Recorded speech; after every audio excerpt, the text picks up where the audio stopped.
Isa pong kumpanya na kilalang-kilala natin pagdating sa stablecoins ang gumagawa na ng malaking hakbang patungo sa tradisyonal na market ng stocks. Oo, tama po ang narinig ninyo. Si Circle, ang gumagawa ng USDC ay nag-file na po para sa kanilang initial public offering or IPO. Habang ginagawa po nila ito, tinapos na rin nila ang chismis na baka binili na sila ni Ripple. Pero teka, ano nga ba ang ibig sabihin nito? Partikular po para sa atin bilang mga Pinoy crypto enthusiast. Kaya ayan, bago po tayo magpatuloy ay pakibasa na lamang po muna ang disclaimer dito sa ibaba ng ating screen. Yan, simulan po natin sa kung ano po ang ibig sabihin ng IPO ni Circle. Unahin muna natin ang pinaka-basic. Kapag ang isang kumpanya ay nagpa-IPO, ibig sabihin po niyan ay gusto na nitong ibenta ang bahagi ng pagmamay-ari nila sa publiko sa pamamagitan po ng stock market. Sa pagkakataong ito, si Circle ay gustong mailista sa New York Stock Exchange or NYSE gamit ang ticker name na CRCL. Ang balak po ni Circle ay magbenta ng halos 9.6 million na bagong shares habang ang mga dating investors naman nila ay magbebenta ng 14.4 million shares. Ang presyo kada share ay inaasahang nasa pagitan po ng $24 hanggang $26 at dahil dito, posibleng makalikom po sila ng hanggang $624 million. Hindi lang yan. Kasama sa mga tutulong sa kanila sa IPO ay ang mga higanting bangko gaya po ng Goldman Sachs, Citigroup at saka JP Morgan. Ngayon ay totoo bang bibilhin sana sila ng Ripple? Maraming chismis ang kumalat nitong mga nakaraang buwan na si Ripple daw ay interesado sa pagbili kay Circle. Ngunit ngayon, tuluyan pong nilinaw ng kumpanya na hindi ito totoo. Ayon sa mga ulat, nagpakita nga ng raw na interest itong si Ripple pero hindi po sapat ang kanilang alok para kumbinsihin itong si Circle. Dahil dito ay pinili po ng Circle na hindi na ibenta ang kanilang kumpanya.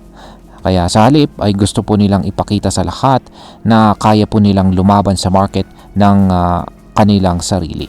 Kaya nga sila nagdesisyon na mag-IPO. Ngayon ay ano naman po ang connection nito sa tinatawag pong Genius Act. Ayan, habang inilalapit ng Circle ang kanilang kumpanya sa publiko, may isa pang mainit na issue sa US at ito po ang tinatawag na Genius Act. Isa po itong panukalang batas na layong magbigay ng malinaw na regulasyon sa mga stable coins tulad po ng USDC. Napaka-timing ng lahat ng ito. Habang naghihintay na lang ng final approval ang Genius Act, bigla namang lumabas ang balita tungkol sa IPO ni Circle. Ibig sabihin ay kung maisabatas na ito, mas magiging legit at regulated ang operation ng USDC sa Amerika.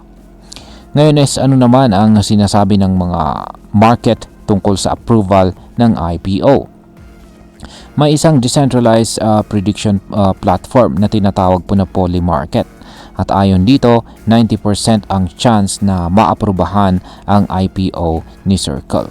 Dati ay nasa 70% lang ito pero biglang tumaas matapos kumalat ang balita ng kanilang pag-file. Ibig sabihin ay mataas po ang kumpiyansa ng mga eksperto na matutuloy talaga ito. Pero paano po nagbabago ang kompetisyon sa mundo ng stablecoins? Si Circle ay kasalukuyang ikalawang pinakamalaking stablecoin issuer sa buong mundo. Siya ang nasa likod ng USDC na sinundan lamang ni Tether o USDT. Ngunit, hindi sila nag-iisa sa labanan. Lumabas na rin si Ripple na may sariling stablecoin na tinatawag po na RLUSD na ngayon ay may market cap na $300 million. Bukod pa dyan, may mga ulat na ang malalaking bangko sa Wall Street ay nagpaplano na ring gumawa ng sarili po nilang stablecoin. Ibig sabihin sa mga darating na taon, inaasahan ang mas matinding kompetisyon sa stablecoin market. Ngayon ay gaano po kalaki ang market ng stablecoin sa hinaharap? Ayon po sa isang survey ng Citigroup, ang market size ng stablecoins ay maaring umabot po ng $1.6 trillion pagsapit ng taong 2030. Ibig pong sabihin ay may napakalaking potensyal ang stablecoin industry. At syempre, gustong-gusto ng mga kumpanyang tulad ni Circle at Ripple na makuha ang malaking bahagi ng market na yan. At ngayon ay pag-usapan na po natin ang posibleng epekto nito para sa atin bilang mga Pinoy crypto enthusiast. Para sa atin bilang mga Pinoy trader at investor, malaking bagay ang balitang ito. At bakit? Dahil kapag naging public company na po si Circle, mas magiging transparent ang kanilang financial operations. Mas madali na nating makita kung gaano sila kalakas at kung stable ba talaga ang USDC na hawak natin. Bukod dito ay dahil lumalawak po ang kompetisyon sa stablecoin market, mas magiging competitive ang rates, ang features at ang innovation. Posibleng maglabasan pa ang mas maraming options bukod sa USDT at USDC. At syempre, kapag naging mas stable at regulated po ang market, mas mapagkakatiwalaan ito ng mga bago at saka existing investors. Yan, bilang panghuli, ang masasabi ko naman tungkol dito ay sa tingin ko, magandang hakbang ito para kay Circle. Ipinapakita po nila na seryoso sila sa kanilang misyon na maging global at saka regulated stablecoin provider. Ang pagpasok po nila sa stock market ay magdadala ng mas mataas na antas ng kredibilidad at tiwala mula sa publiko. At para sa atin bilang mga Pinoy crypto enthusiast, magandang balita po ito. Isa itong sinyales na ang industriya ng crypto ay unti-unting nagiging bahagi na ng mainstream financial world.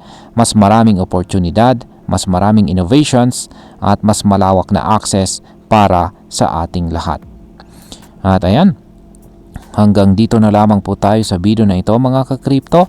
Marami pong salamat sa panonood. Ingat po tayo lagi at God bless po sa ating lahat.